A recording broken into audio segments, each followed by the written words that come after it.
우리나라를 포함한 북반구의 여름과 가을에 걸쳐 밤하늘에 존재하는 백조자리에 우리는 감사해야 할 필요가 있습니다. 밤하늘의 아름다움을 관측하고 즐기는 사람이라면 백조자리 부근의 아름답고 밝은 별들과 그 별들 사이에 숨어있는 보석 같은 딥스카이 전체를 모르지는 않을 것이라고 생각이 됩니다.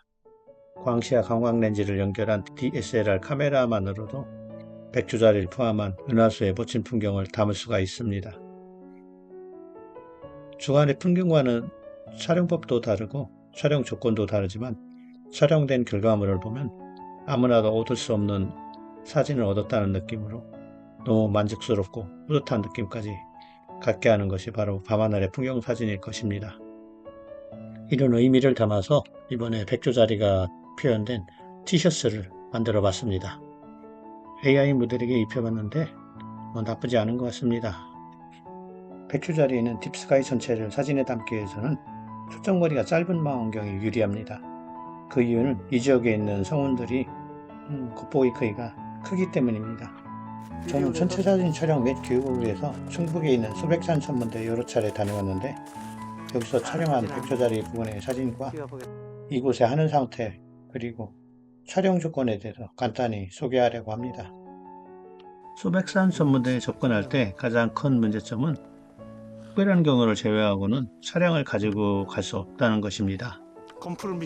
일반 등산객도 있고 해서 적절한 조치라고 생각되지만 전체 사진 촬영을 하기 위해서 천문대를 가보려는 사람들에게는 촬영 장비를 메고 등반을 해야만 하는 어려움이 있기 때문에 카메라를 이용한 촬영 정도만 가능하다고 할 수가 있습니다.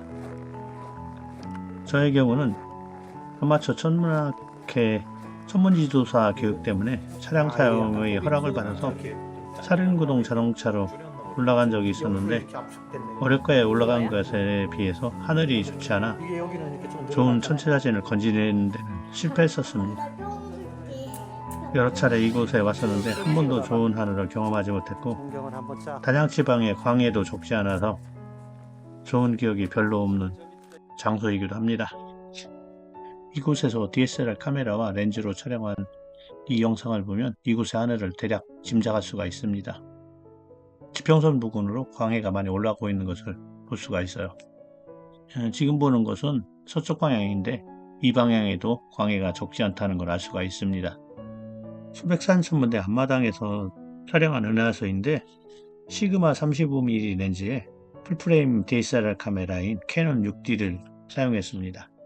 백조자리뿐만 아니라 검은고자리, 도마뱀자리, 그리고 독수리자리와 세페우스자리 일부도 볼 수가 있습니다. 백조자리가 포함된 은하수 촬영에는 렌즈와 DSLR 카메라 정도로 촬영이 가능하지만 백조자리 주변에 알알이 박혀있는 보석 같은 성운들을 사진에 담으려면 고성능 망원경과 CCD 카메라가 필요합니다. 이 사진은 백조자리 알파성인 대내부 주변을 촬영한 것인데 천체 사진에 관심이 있다면 한 번 정도는 들어봤을 것 같은 북아메리카 성운과 펠리칸 성운을 볼 수 있고 이름이 낯선 SH2112라는 발광 성운도 볼 수가 있습니다. 천체 사진 촬영 결과물만 보면 멋지고 그럴듯해 보이는데 실제 천체 사진을 촬영하는 사람들은 마냥 즐겁지만은 않습니다. 그래도 같이 모여서 촬영한다는 것은 서로에게 큰 의지가 되고 힘이 되고 하기 때문에 촬영을 계속 할 수 있는 것 같습니다. 이 사진은 앞에서 본 펜탁스 105mm 망원경으로 촬영한 것인데 튤립처럼 펴서 틸성원이라고 합니다. 은하수 속의 별자리인 백조자리, 검은고자리, 독수리자리의 각 알파성인 대내부, 베가, 알타이르 이 별들이 이루는 삼각형을 여름철 대삼각형이라고 부릅니다. 여름철 대삼각형 주변에 다양한 별자리들을 영상으로 한 번씩 훑어보시기 바랍니다.